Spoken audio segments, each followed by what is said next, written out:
como les decía, en las próximas clases vamos a hablar sobre el reproductor masculino y sobre los sentidos, que serían los últimos temas del año, con lo que terminaríamos el programa, ¿no?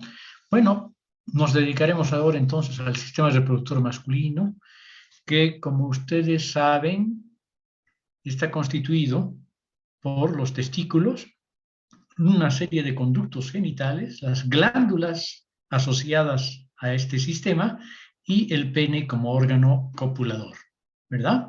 Entonces, los testículos son las gónadas masculinas que tienen una función denominada anficrina, puesto que tienen una función tanto exocrina como endocrina, ¿sí? El producto exocrino consiste en la secreción citógena, es decir, en la producción de espermatozoides, y el principal producto endocrino es la testosterona. Desde luego que hay otras hormonas y productos endocrinos que se producen, pero el principal componente es la testosterona. Ahora, los conductos, el sistema de conductos genitales, consisten en una serie de túbulos o de tubos con función de conducir los espermatozoides desde los testículos hacia el exterior, ¿sí? Aquí tenemos conductos que se pueden llamar intratesticulares y conductos que se pueden llamar extratesticulares. Entre los conductos intratesticulares, como veremos después en los cortes histológicos, están a nivel del hilo testicular los túbulos rectos, la rete testis y los conductillos eferentes, que se comunican con ya los componentes extratesticulares de estos conductos genitales, en donde están el epidídimo, el conducto deferente y el conducto eyaculador. ¿Ya? Muy bien. Las glándulas asociadas al sistema reproductor masculino son, entre los más importantes, la próstata, ¿sí? Las vesículas seminales, que desembocan junto con el conducto eyaculador en un conducto común hacia la próstata, a la uretra prostática posteriormente. Y tenemos las glándulas bulbouretrales, que desembocan posteriormente, ¿sí? Ya hacia la uretra peniana en su porción membranosa, ¿no? Luego tenemos entonces al pene, que es el órgano copulador masculino, conduce los espermatozoides hacia la vagina, ese es su objetivo, desde luego. Claro que puede no necesariamente conducir a la vagina, pero lo programado biológicamente es que conduzca los espermatozoides hacia la vagina durante la cópula y sirve además concomitantemente para eliminar la orina desde la vejiga urinaria hacia el exterior, ¿sí? Entonces, las glándulas asociadas se encargan de producir secreciones que se unen a los espermatozoides para formar el semen y les sirven además de vehículo y nutrición a estos espermatozoides, ¿sí? Muy bien. Vamos a seguir hablando del sistema reproductor masculino, que funcionalmente, desde el punto de vista más importante, se encarga de producir espermatozoides, producir testosterona y excretar la orina, ¿sí?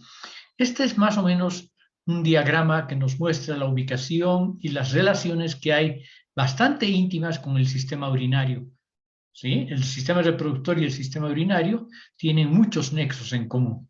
Aquí tenemos el saco escrotal, donde están alojados los testículos, que tiene sus propias envolturas, la vaginal, la albuginia, la vascular. Tenemos después el epidídimo, el conducto deferente, luego tenemos la próstata, las vesículas seminales, la glándula bulbouretral y el pene con sus diferentes componentes, ¿sí? Vean la relación estrecha que hay entre la vejiga urinaria y la uretra prostática y la uretra peniana con los conductos del sistema reproductor femenino o masculino. Y también su relación relativamente cercana al conducto anal, Bueno, hablemos ahora un poco de teoría.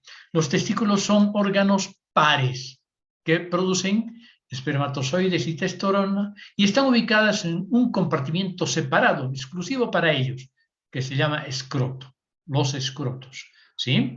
El escroto, los testículos que se desarrollan retroperitonealmente en asociación estrecha con el aparato urinario en la pared posterior del abdomen, tienen, al igual que el ovario, los tres orígenes diferentes, es decir, el mesodermo intermedio, el mesodermo celómico y el saco vitelino.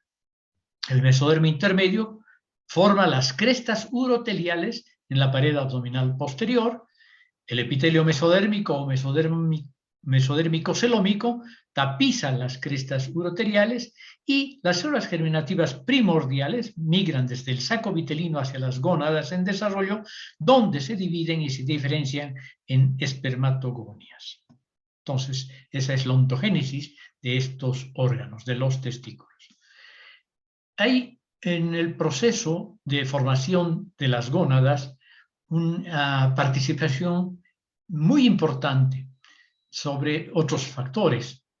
La influencia, por ejemplo, del factor inhibidor mülleriano, MIF, la influencia de la testosterona y de la dihidrotestosterona sobre el desarrollo de las estructuras. Pero antes de hablar de estas influencias dramáticamente importantes para la diferenciación de las gónadas, tenemos que hablar que el sexo genético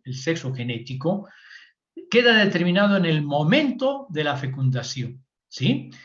Por la presencia o, en este caso la presencia, o la ausencia, para el caso femenino, ¿no? Del cromosoma Y.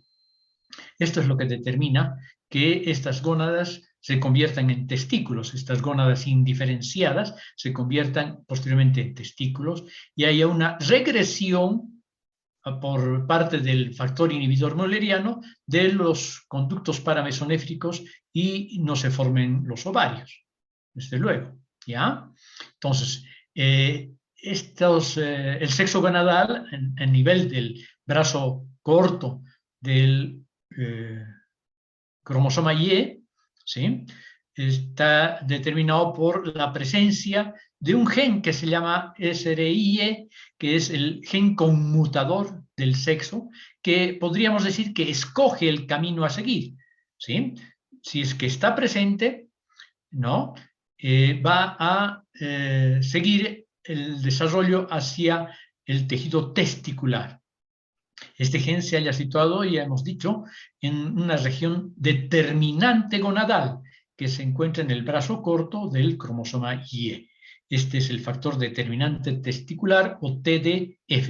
En el caso de que sea testículo, TDF positivo. ¿Sí? Una vez que se ha formado la gónada indiferenciada, ¿no? Luego el cromosoma está especializado en la producción de una serie de genes relacionados con la funcionalidad de la espermatogénesis y consiguientemente con la fertilidad femenina. Bueno, y esta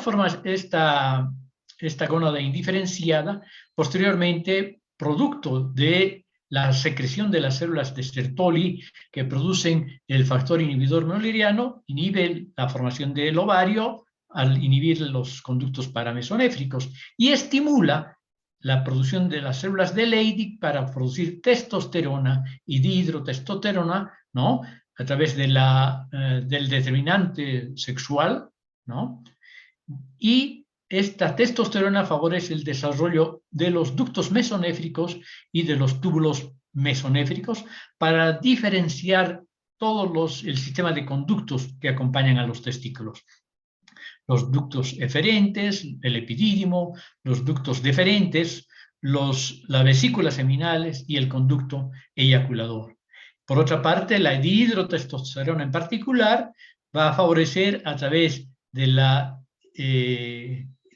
del seno urogenital la formación del pene, el escroto, la próstata, la glándula prostática, la uretra prostática y la uretra peniana. De ese modo, entonces, esto es un proceso que tiene que ver con la presencia de los genes relacionados con esto y de las hormonas producidas en la gónada indiferenciada que se diferencia hacia testículo y no hacia ovario.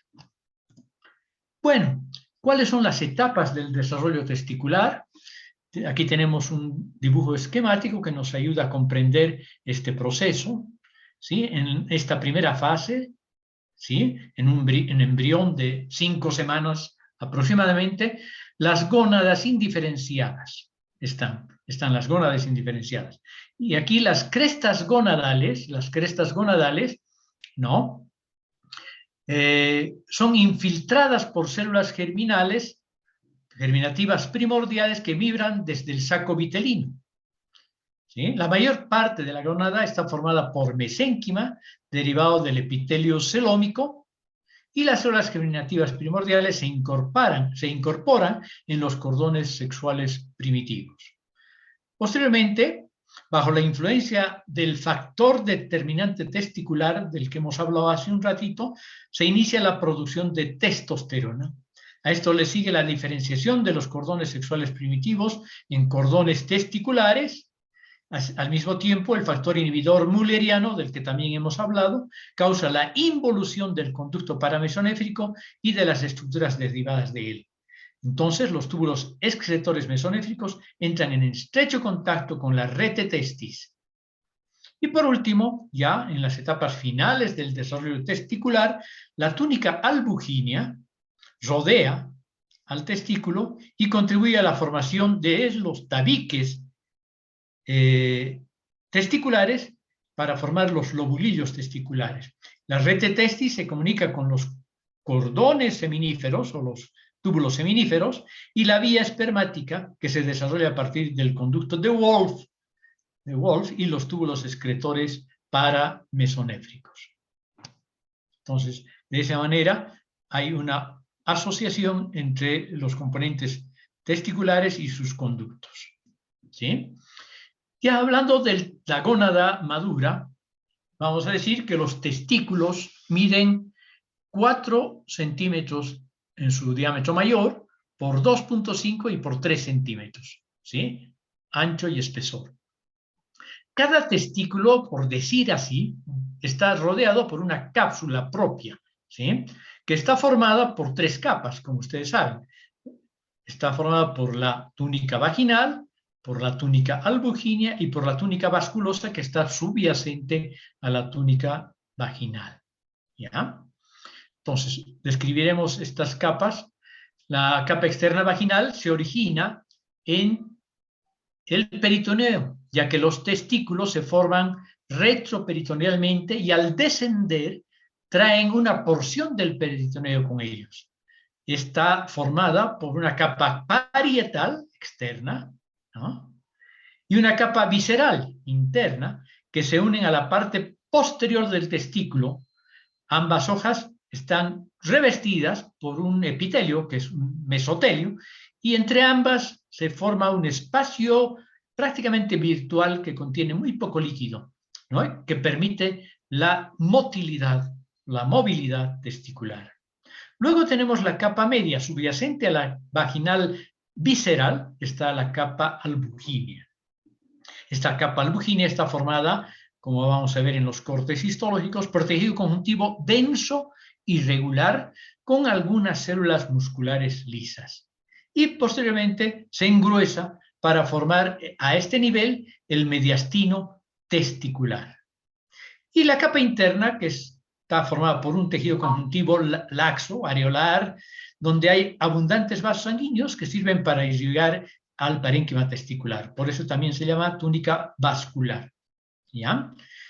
Entonces, la cápsula testicular es una entidad activa, capaz de producir movimiento y contracciones periódicas que ayudan a mantener la presión ideal dentro del testículo y al desplazamiento de los espermatozoides.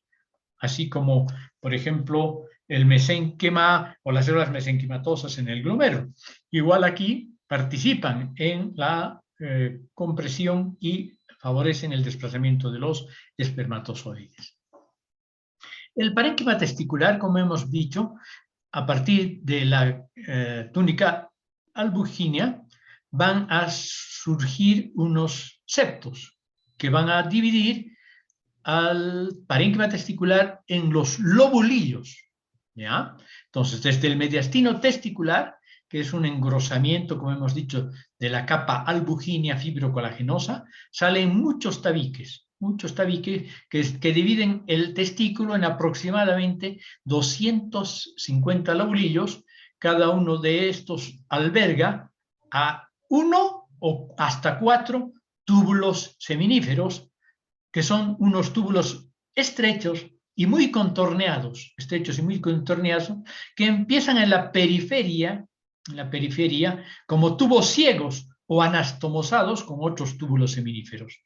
¿Sí? En los tabiques interlobulares hay muchos espacios de comunicación entre los túbulos del mismo lobulillo y con los otros lobulillos, que no se ven en este gráfico, y en el vértice de cada lobulillo, los túbulos seminíferos de ese lobulillo en particular se unen para dar origen a un túbulo recto, que es el inicio del sistema de conductos genitales, que hemos descrito en principio.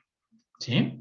Entonces, aquí ya podemos ver un corte histológico de los testículos, que como ustedes ven, está revestido por la túnica albugínea, por la túnica vasculosa, y los septos que separan el parénquima testicular en lobulillos. Aquí tenemos un lobulillo, aquí tenemos otro lobulillo, ¿sí? Y aquí tenemos otro parcialmente y aquí otro parcialmente, ¿no? Entonces, en este corte vemos parte de un testículo. La capa gruesa externa está formada por tejido conjuntivo denso, que da sostén al testículo y lo reviste casi por entero. La capa vascular, donde están los vasos sanguíneos, que les he mencionado. Los tabiques de tejido conjuntivo, que se proyectan dividiendo el parénquima testicular en lobulillos y que se unen a nivel del mediastino testicular, que no se ve sino en el gráfico anterior. Y por fuera de la albugínea está la vaginal, que tampoco la vemos en este corte histológico. Entonces, hablemos del lobulillo testicular, ¿sí? Alberga los túbulos seminíferos que estamos viendo aquí en cortes transversales u oblicuos. Múltiples de ellos vemos aquí con sus luces debido a la disposición contorneada de estos túbulos seminíferos. Los túbulos seminíferos, como ustedes vean cada uno de estos, cualquiera de estos, están tapizados por un epitelio estratificado, modificado, que es el epitelio germinativo, que da origen a los espermatozoides. Bueno, seguimos hablando de los túbulos seminíferos, que como hemos dicho, son el epitelio productor de los espermatozoides. En este corte vemos con mayor aumento, ¿no? Vemos con mayor aumento cortes transversales de los túbulos seminíferos que se están formando por una lámina limitante, el epitelio germinativo y al centro la luz, ¿no? Por fuera de los túbulos hay estroma de tejido conjuntivo que es areolar, laxo, ricamente vascularizado y donde se encuentran las células intersticiales de Leydig, productoras de la hormona masculina, la testosterona, ¿sí? Aquí también vemos vasos sanguíneos y en las trabéculas la capa vascular subyacente a la albugínea. Bueno, la vascularización del testículo está dada por la arteria espermática o testicular, ¿sí? Un poco, toda la vasculatura entra y sale por los cordones espermáticos, ¿ya? La arteria testicular da varias ramas antes de penetrar en el testículo y se ramifica y distribuye por el hilo testicular y por los tabiques interlobulares, como hemos visto en el anterior corte histológico. El drenaje venoso está dado por el plexo pampiniforme, que drena a la vena testicular y además tiene por función el enfriar la sangre que desciende por la arteria espermática a una temperatura óptima de alrededor de 35 grados centígrados. Los testículos están inervados por nervios que ingresan en el testículo y forman plexos alrededor de los túbulos seminíferos. Hay también vasos linfáticos que lo drenan. Todas estas estructuras vasculonerviosas ingresan y salen por como hemos dicho, el cordón espermático, del que forman parte junto con el conducto deferente, que aquí vemos en cafecito. El cordón espermático pasa a través del conducto inguinal y se comunica posteriormente desde el escroto con la cavidad abdominal. Hay alrededor de 1000 túbulos seminíferos que miden entre 30 a 70 centímetros de longitud y juntos medio kilómetro y están destinados a la producción de espermatozoides. Cada túbulo está rodeado por tejido conjuntivo, limitante o peritubular, se llama también, y su epitelio germinativo. Y en estos epitelios germinativos vamos a encontrar dos células principales. Las células germinales o espermatógenas, que se dividen para producir los espermatozoides, y las células de sostén o células de Sertoli. ¿Sí? El epitelio tubular, como hemos dicho ya varias veces, está separado por el tejido conjuntivo peritubular por una gruesa capa de lámina basal, tiene una lámina basal, que en el humano está desprovista de células mioides, que sí se ven en otras especies, ¿ya? Pero que en el humano se puede engrosar cuando hay una atrofia testicular, por ejemplo, en casos de Cryptorchidea, y se puede atrofiar hasta solo quedar células de Sertoli, por ejemplo, en la atrofia testicular secundaria a la Cryptorchidea grave, ¿ya? Bueno, hablemos de las células sustentaculares.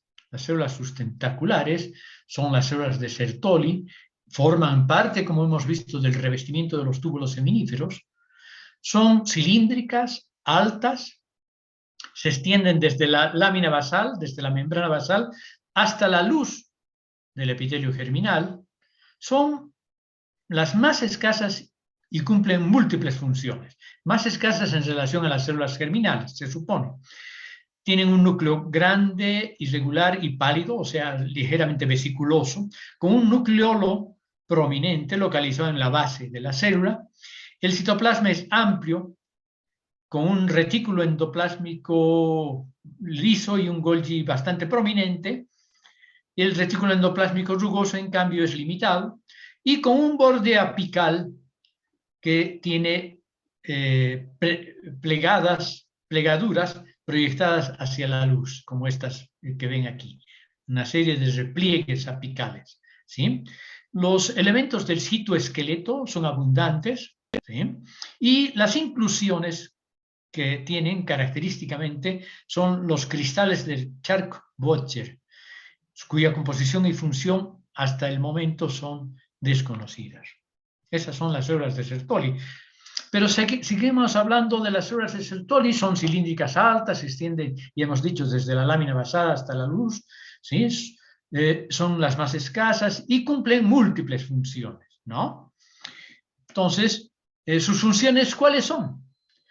Brindar sostén y nutrición, establecer la barrera testicular, fagocitar el citoplasma de las espermátides, secretar la proteína fijadora de andrógenos y además secretar hormonas. Ya les decía que la testosterona no es la única hormona que se produce en las gónadas, es la principal, pero no es la única. Entonces, sus funciones son brindar sostén y nutrición. Producen para este efecto fructosa, que nutre y facilita el transporte de los espermatozoides hacia los conductos genitales, y protección. A las células germinales solamente dejan llegar nutrientes que no son dañinos a las células espermatogénicas. Esto gracias a la barrera testicular, que impide que el organismo cree anticuerpos contra células espermatógenas, ¿no? Por último, fagocitar y secretar la proteína fijadora de andrógenos. Durante la espermiogénesis hay una serie de productos que se tienen que desechar y estos tienen que ser fagocitados, ¿ya? Y la proteína fijadora de andrógenos, que aumenta la concentración de testosterona dentro de este epitelio seminal, el túbulo seminífero. Las hormonas que se producen por parte de las células de Sertoli son la inhibina, la transferrina testicular y la hormona antimuleriana. La inhibina, que como su nombre dice, inhibe la liberación de la folículo estimulante por parte de la hipófisis, la transferrina testicular, que es una apoproteína que acepta hierro de la transferrina sérica para llevarla a los gametos en formación, y durante la embriogénesis producir la hormona antimülleriana por parte de las células Sertoli, que inhiben la formación del conducto de Müller, que es el que origina el sistema reproductor femenino. ¿Sí? Muy bien.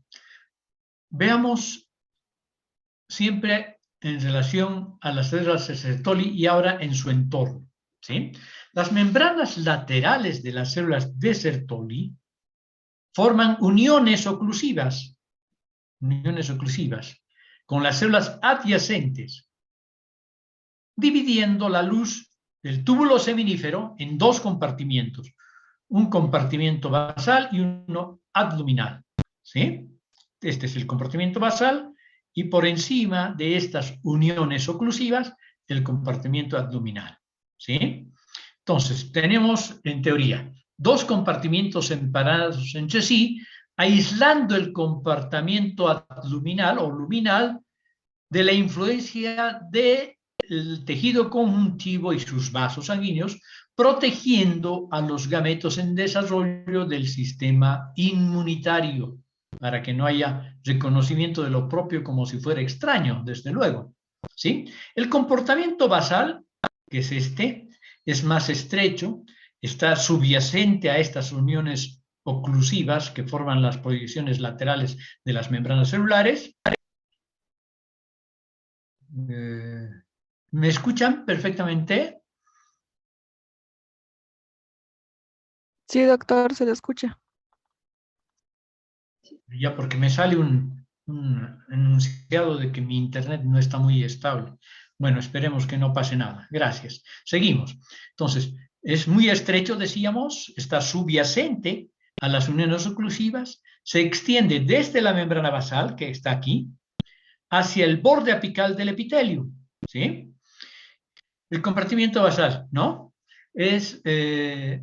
Solamente se encuentran en este compartimiento las células espermatógenas menos diferenciadas, más resistentes ya que el flujo sanguíneo puede llegar a este compartimiento e llegar a estas células. Entonces, estas pueden estar sometidas a la presencia de antígenos, ¿no?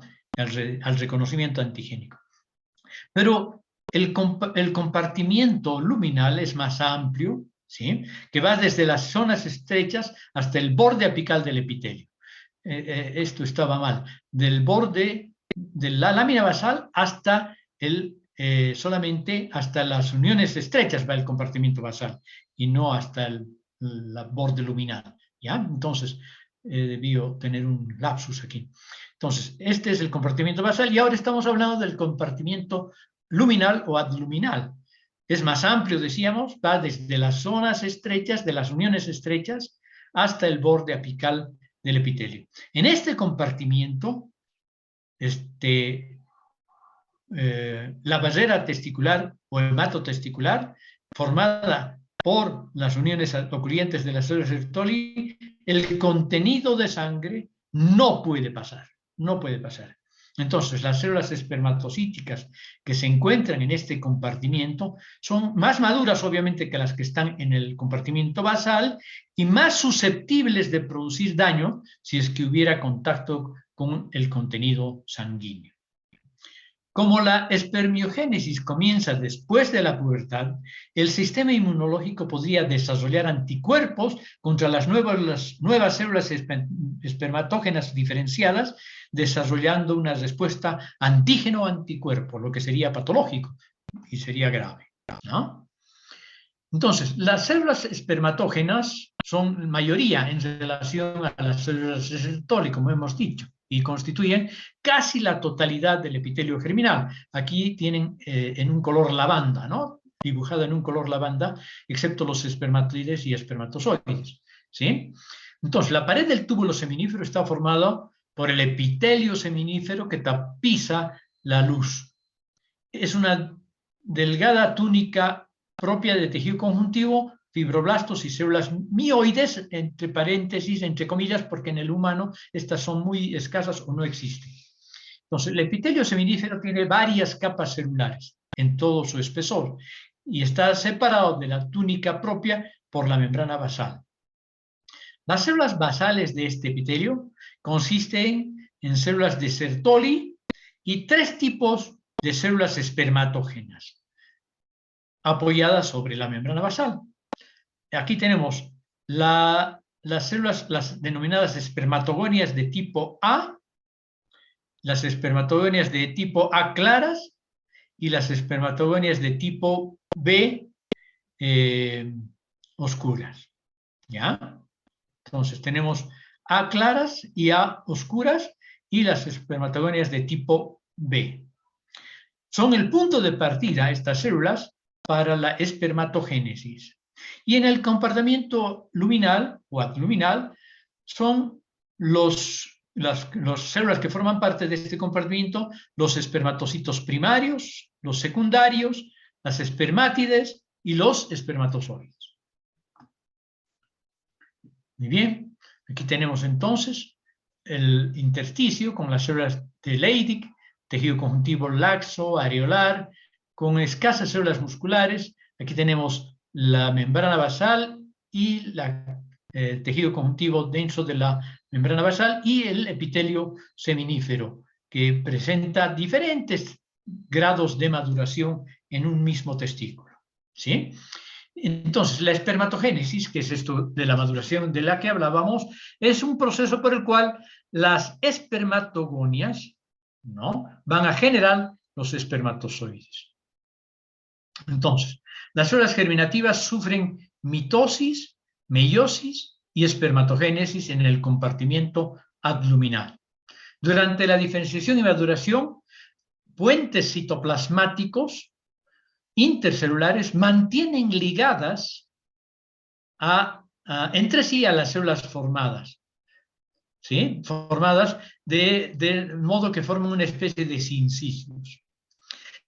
Las espermatogonias tipo A oscuras constituyen una población de células de reserva que normalmente no se dividen, pero cuando lo hacen forman un par de espermatogonios de tipo A oscuro, ¿sí? Entonces van formando un par de espermatogonios de tipo A oscuro y un par de espermatogonios de tipo A claros.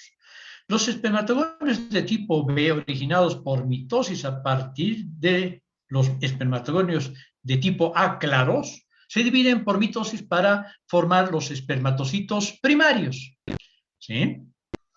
Los espermatocitos primarios.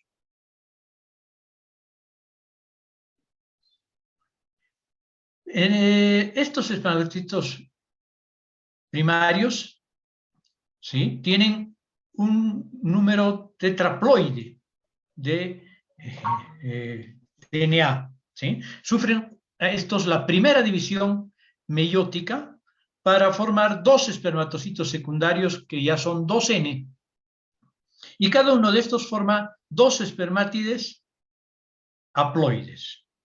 ¿Sí? La espermiogénesis es el proceso ya de diferenciación, en realidad de citodiferenciación de las espermátidas en espermatozoides y no comprende ya ninguna división celular. Muy bien. La espermiogénesis es el proceso, hemos dicho, de citodiferenciación de las espermátides en espermatozoides. La espermátide pierde la mayor parte de su citoplasma, que es fagocitado por las células de Sertoli, y adquiere un gránulo acrosómico. Un gránulo acrosómico, un cilio largo junto con las fibras densas externas asociadas y una vaina fibrosa, gruesa. El espermatozoide que se forma y libera hacia la luz del túbulo seminífero es inmóvil e incapaz de fecundar el óvulo. Los espermatozoides son inmóviles hasta que abandonan el epidídimo y recién se tornan capaces de fecundar una vez que han sufrido capacitación dentro del sistema genital femenino. ¿Sí? Entonces, ¿cómo están los espermatozoides constituidos? Tienen una cabeza que aloja el núcleo y una cola que se divide en 4 regiones: cuello, pieza intermedia, pieza principal y pieza terminal. ¿Sí? Entonces tenemos la cabeza, la pieza intermedia, la pieza principal y la pieza terminal. ¿Sí? En la cabeza, que es plano y está rodeada por plasmalema, está ocupada por un núcleo electrón denso, es decir, condensado, con 22 autosomas y un croma sexual, en este caso X y Y. El acrosoma rodea parcialmente la cara anterior del núcleo. Neuronomidasa, hialuronidasa, fosfatasa ácida, aril sulfatasa y una proteína similar a tripsina, conocida como acrosina, son componentes de estos acrosomas. La unión del espermatozoide a la molécula septa-P3 en la zona pelúcida del óvulo, del ovocito, desencadena la reacción cromosómica, facilitando la fecundación. Por otra parte, decíamos que la cola tiene un cuello, una pieza intermedia, una pieza principal y una pieza terminal, ¿sí? La región del cuello es de disposición cilíndrica, de las 9 columnas de pieza conexión que rodea 2 centriolos, ¿no? La pieza intermedia, tiene una vaina mitocondrial, eso es lo característico de la pieza intermedia, una vaina mitocondrial que rodea las fibras densas externas y el axonema central, se detienen en el anillo. Luego viene la pieza principal que se extiende desde el anillo hasta la pieza terminal. Aquí el axonema se continúa con el de la pieza intermedia y la vaina fibrosa que rodea las 7 fibras densas que rodean el axonema. Y en la pieza terminal está compuesta por un axonema central rodeado simplemente por plasmalema. La vía espermática. Bueno, saliendo ya un poco del testículo, tenemos la vía espermática que está formada por los túbulos rectos, la red de testis o red testicular, el epidídimo y el conducto deferente. Los túbulos rectos son conductos cortos tapizados por células semejantes a las células de Sertoli. Y posteriormente, ya en la parte en relación con la red de testis, van a cambiar por un epitelio simple cúbico. ¿Sí? Conectan los túbulos seminíferos con la red de testis, la red testicular. Esta red testicular está compuesta, o red de Heyer también, está compuesta por espacios laberínticos dentro del mediastino testicular, tapizados por un epitelio simple de células cúbicas. ¿Sí? Aquí tenemos entonces los túbulos rectos y la red de testis. ¿Ya? Vean cómo al principio parecen células de Sertoli y posteriormente se van convirtiendo en células a nivel de los túbulos rectos, en células cúbicas simples, y posteriormente en la red de testis ya son puras células simples cúbicas. Seguimos. La cabeza del epidídimo contiene los conductos eferentes. ¿Sí? Tiene una porción de cabeza, cuerpo y cola el epidídimo. En la cabeza, el epidídimo contiene los conductillos eferentes, primero, tapizados por un epitelio pseudoestratificado cilíndrico, y en su pared, tejido fibrocolagenoso con haces musculares lisos. Unos 20 de ellos conectan a la red testicular, con el epidídimo, la red testicular con el epidídimo. ¿Ya? Sufren aquí, a este nivel, en la cabeza del epidídimo, un enrollamiento pronunciado y forman de 6 a 10 masas cónicas, para formar la cabeza del epidídimo. Estas son las masas cónicas, ¿sí? Que aquí se pueden ver también. El cuerpo y la cola están formados por el conducto del epidídimo de unos 4 a 6 metros de longitud, pero plegado, de modo que la distancia entre sus extremos es de apenas unos 5 centímetros. Su pared está formada por una cubierta de músculo liso que rodea a la capa de tejido conjuntivo laxo y a una membrana basal, y está revestido por un epitelio están revestidos por un epitelio pseudoestratificado con estereocilios que tapizan la luz, ¿no? La superficie iluminada. El epitelio está compuesto entonces por células basales y células principales, ¿ya? Células basales y células principales. Las células basales son regenerativas y las principales fagocitan los restos citoplasmáticos de la espermiogénesis, absorben líquido luminal y sintetizan y liberan el factor discapacitante asociado con la superficie. Los espermatozoides adquieren aquí movilidad cerca del extremo distal del cuerpo del epidídimo y la cabeza, los espermatozoides, capta el factor discapacitante asociado con la superficie del líquido luminal, como dijimos, lo cual impide que estas células puedan fecundar al óvulo hasta que ese factor sea eliminado de su membrana plasmática en el sistema genital femenino, recién. El conducto deferente es la continuación del conducto epididimario.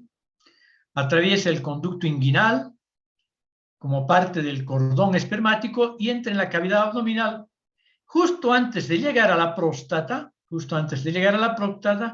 En el conducto deferente se termina en este sitio y a continuación esta vía recibe el nombre de conducto eyaculador que se introduce en la próstata. Esta glándula vierte su producto de secreción en la uretra prostática. Los conductos eyaculadores derechos e izquierdos desembocan en la uretra, conduce tanto orina como semen al exterior. La uretra atraviesa toda la longitud del pene y tiene tres regiones, una prostática, una membranosa, pequeñita, y una peniana, la más larga. El conducto deferente, vean ustedes aquí el corte histológico transversal, es un tubo muscular que transporta los espermatozoides desde la cola del epidídimo hasta el conducto eyaculador. Es el segmento más largo de la vía espermática, asciende a lo largo del borde posterior del testículo, atraviesa el conducto inguinal como parte del cordón espermático e ingresa en la cavidad abdominal. Además del conducto deferente, está formado este cordón espermático por la arteria testicular, arterias pequeñas para el conducto deferente, el músculo cremaster, plexo venoso pampiniforme, ¿no? Probablemente los vasos linfáticos y fibras nerviosas simpáticas de la rama genital del nervio genitofemoral. Todos esos son componentes del cordón espermático que acompañan al ducto deferente. Después de abandonar el cordón espermático, el conducto deferente, desciende hasta la altura de la vejiga, donde en su extremo distal se dilata, formando la ampolla, y la ampolla del cordón espermático recibe el conducto de la vesícula seminal, ¿no? A este nivel, conducto de la vesícula seminal. El conducto deferente está revestido por un epitelio pseudoestratificado, cilíndrico, que se parece mucho al del epidídimo, con células cilíndricas altas, con microvellosidades largas, que son estereocilios en realidad. La mucosa cuenta con pliegues longitudinales profundos, por lo que su luz no es lisa ni muy regular. La mucosa está rodeada por una gruesa cubierta muscular, dispuesta en una capa circular interna o una capa longitudinal media y una circular externa, ¿no? Aquí tenemos la capa interna, la media y la externa. El conducto eyaculador resulta de la unión del conducto deferente y la vesícula biliar, del conducto deferente y de la vesícula biliar, y se abre a la uretra prostática, en el colículo seminal. Este epitelio está revestido por un epitelio cilíndrico simple con función secretora. El tejido conjuntivo subepitelial plegado da a la luz un aspecto irregular, y aquí este conducto eyaculador carece de músculo liso. Glándulas sexuales anexas. Proveen el componente líquido del semen. Son dos vesículas seminales, la próstata y las glándulas bulbouretrales. Cada vesícula seminal, que es lo que vemos aquí en un corte oblicuo, casi longitudinal, Es una glándula larga y estrecha plegada sobre sí misma, localizada adyacente a la pared posterior de la próstata. Secreta un líquido viscoso que constituye, fíjense, el 70% del eyaculado. La mucosa está enrollada formando un saco laberíntico que se abre hacia una luz central rellena de pliegues, llena de pliegues. Su luz está revestida por un epitelio cilíndrico pseudoestratificado compuesta por células basales, células cilíndricas bajas y fibras y vellos. Bueno, estas células cilíndricas son bajas, cortas y un único flagelito. ¿Sí? Entonces, su luz está revestido por un epitelio cilíndrico pseudoestratificado, compuesto por células basales y una célula cilíndrica baja con vellosidades cortas y un único flagelo. El tejido subepitelial está formado por tejido conjuntivo fibroelástico, ¿no? Aquí más o menos, rodeado por fibras musculares lisas dispuestas en una capa circular interna, y una capa longitudinal externa rodeada a su vez por una capa ligera de tejido conjuntivo fibroelástico. Eso es lo que es el estroma, que rodea al epitelio seminal de la vesícula seminal. Estas glándulas producen un líquido nutritivo amarillento, de color amarillento, que provee abundante fructosa a los espermatozoides. También, además de fructosa, contiene aminoácidos, citratos, prostaglandinas y otras proteínas.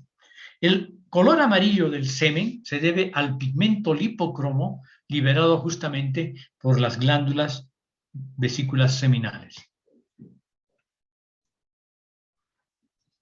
La próstata.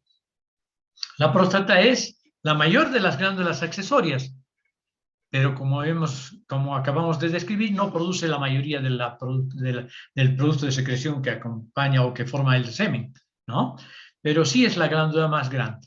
Está compuesta por muchas glándulas individuales que son túbulo-acinares compuestas que rodean a la uretra y desembocan en la uretra. Cada glándula individual cuenta con su propio conducto que perfora la uretra. También la próstata está perforada por los conductos eyaculadores. ¿Ya? Los componentes de la glándula prostática están revestidos por un epitelio simple o cilíndrico pseudoestratificado y células basales cúbicas. Bueno, aquí se ve eso. Simple, cilíndrico, estratificado y células basales cúbicas. ¿Ya? Posee una cápsula de tejido conjuntivo colagenoso denso e irregular, muy vascularizado, con células musculares lisas también. El estroma procede de la cápsula, por lo tanto también está enriquecido con fibras musculares lisas y tejido conjuntivo colagenoso, fibrocolagenoso. Y las glándulas están distribuidas en 3 regiones anatómicas histológicas y se clasifican en glándulas prostáticas mucosas, submucosas y principales o externas. Las glándulas prostáticas mucosas son cortas por su proximidad a la uretra, es decir, tienen un conducto muy corto. Las submucosas son más grandes que las mucosas, tienen un conducto un poquito mayor, y las principales externas son las más grandes y numerosas y están en la periferia. Su secreción, regulada por la dihidrotestosterona, es un líquido fluido blanquecino que contiene fibrinolicina, ácido cítrico, celina proteasa, que es el antígeno prostático específico, y la fosfatasa ácida. Estas secreciones ayudan a los espermatozoides a adquirir movilidad mediante la neutralización de las secreciones ácidas del conducto deferente y del sistema genital femenino. ¿Sí? En su luz, bueno, en los cortes histológicos vamos a ver concreciones concéntricas calcificadas, a veces calcificadas, ¿no? Muy bien. Está compuesta entonces, decíamos, por muchas glándulas individuales que rodean a la uretra y cuyos conductos perforan esa pared.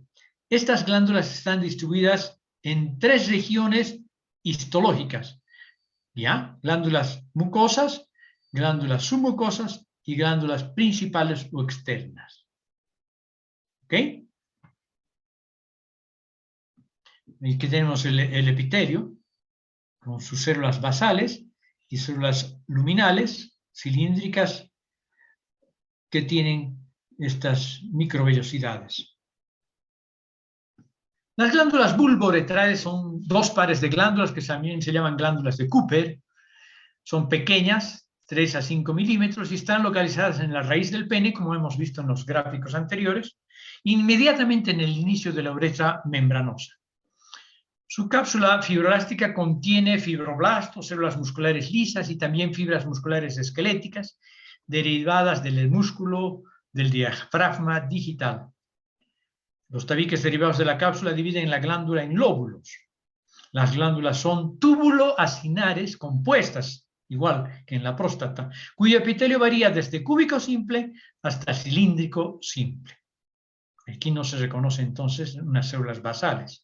Producen una secreción viscosa lubricante de la uretra que contiene galactosa y ácido ciálico. Aquí tenemos estas glándulas tubuloacinares compuestas, revestidas por un epitelio que varía desde cúbico simple hasta cilíndrico simple. ¿Sí? El pene es el órgano copulador masculino, generalmente flácido, pero durante la estimulación erótica, sus cuerpos cilíndricos de tejido eréctil se dilatan con sangre. La presión de turgencia de la sangre dentro de los espacios vasculares del tejido eréctil determina que el volumen del pene aumente mucho y que éste se torne erecto y duro. Después de la eyaculación, o una vez terminada la estimulación erótica, sobreviene la detumescencia y el pene retorna a su estado flácido. ¿Sí? Cuenta con una estructura eréctil, hemos dicho, ¿no? Está cubierto por una piel fina, y se compone de 3 cuerpos eréctiles, 2 cavernosos y uno membranoso. Un cuerpo esponjoso.